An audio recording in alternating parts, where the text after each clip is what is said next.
It was late afternoon when Jake Carter wiped the sweat from his forehead, the thick summer heat wrapping around him like a suffocating blanket.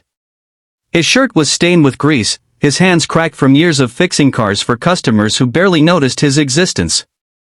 The tiny garage he owned barely paid the bills, and at the end of the month, there was always the same question: rent or food? Jake wasn't lazy, he was one of the best mechanics in the county. But talent didn't fill your stomach. The sound of a deep, rumbling engine pulled his attention to the street. A car unlike any he'd seen before rolled up, sleek, powerful, and gleaming despite a faint dent in the front. His eyes widened. A 1967 Shelby Mustang GT 500. Rare.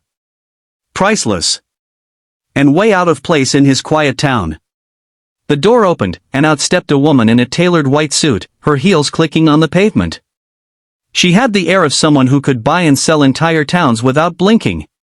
Her piercing green eyes scanned the garage like she was already calculating whether it was worth her time.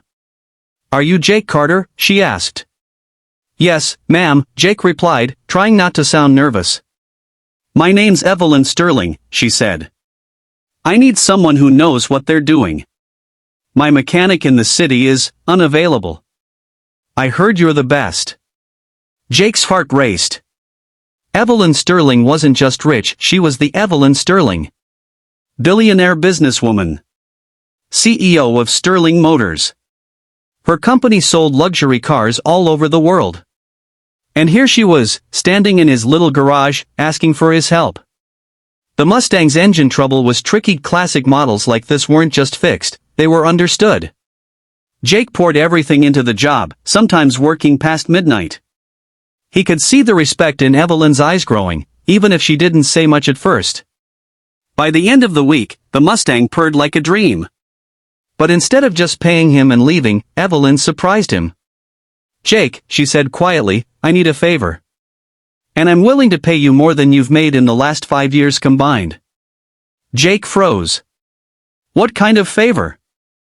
"I need a husband," she said. He blinked. "You, what?" "It's complicated," she continued.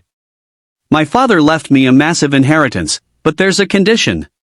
I must be married, at least on paper, by the end of this year, or everything goes to my cousin, who will destroy my company. I don't trust anyone in my world. They all have agendas. You fixed my car without trying to impress me. You didn't ask for more money than we agreed on. You're honest. I need that." Jake laughed nervously. "You want me to pretend to marry you?" "Yes. For 1 year. You'll be paid more than you've ever dreamed. And when it's over, we part ways." It sounded insane. But the more he thought about it, the more he realized what that money could mean: paying off his debts, keeping his garage, maybe even building a real future. So he agreed. The first few weeks were awkward. Jake wasn't used to luxury, fancy dinners, gala events, private jets. Evelyn coached him on how to hold himself, what fork to use, how to smile at cameras. To the world, they were the perfect couple. Behind closed doors, they were just two people from different worlds trying to navigate an absurd arrangement. But slowly, something changed. He saw the woman beneath the billionaire armor. Evelyn wasn't cold, she was guarded. Her father's death had left her with a company under siege by greedy relatives. She worked endless hours, always fighting to prove she could run things better than any man.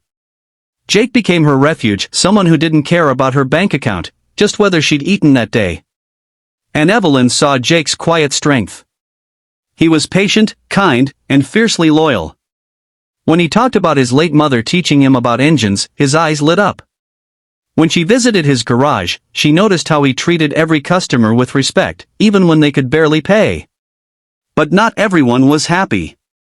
Evelyn's cousin, Marcus, grew suspicious. He hired a private investigator to dig into Jake's past. At a charity event, Marcus cornered Jake. "We both know this marriage is a joke," he sneered. "When I prove it, you'll be nothing again. Just grease under your fingernails." Jake didn't tell Evelyn about the threat. Instead, he worked harder to protect her reputation, attending every public event, making sure their act was flawless. But Marcus struck sooner than expected, leaking a rumor to the press that the marriage was fake. The story went viral. Cameras swarmed them. Board members started questioning Evelyn's position. The pressure was crushing. That night, in her penthouse, Evelyn finally broke. "Maybe we should end it now," she whispered. "I can't drag you through this." Jake stepped closer, his voice firm. "You're not dragging me. I made a choice to stand with you. And I'm not walking away just because it's hard." Her eyes glistened. Something unspoken passed between them. For the first time, the kiss they shared wasn't for cameras. From that moment, their relationship shifted. It was no longer about contracts or convenience. They began to trust each other completely. And when Marcus tried to force a public hearing to strip Evelyn of her inheritance, Jake took the stand.